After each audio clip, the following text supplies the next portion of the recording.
Vamos que vamos, galera. Estamos com essa vizinha fazendo uma revisão aqui, ó. A moto já tá com 51.900.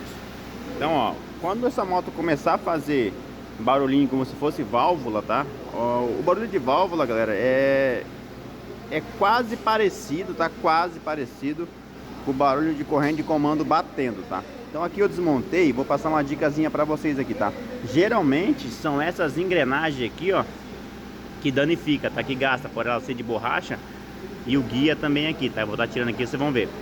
Geralmente eles gastam e dão um ruído bem forte, tá? Também é interessante inspecionar esse tucho hidráulico aqui, tá? Aqui dentro trabalha óleo, ele tem que manter ele pressionado, tá vendo? Aqui ele tá tensionado, ó. Isso indica que o tucho tá bom, tá? Porque ele não tá retornando.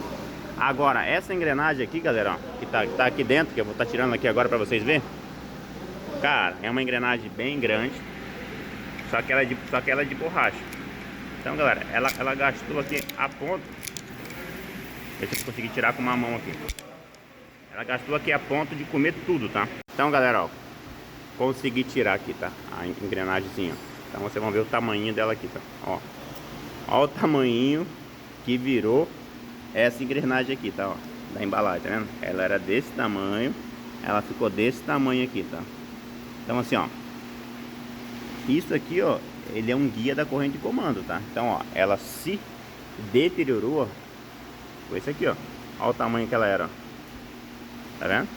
E virou esse aqui. Então, se você sentir um barulhinho anormal na sua moto, ó, traz pra gente dar uma olhada, tá? Geralmente é isso aqui, ó, o barulho que faz. Que é parecido com válvula, mas não é válvula, beleza? Vamos que vamos.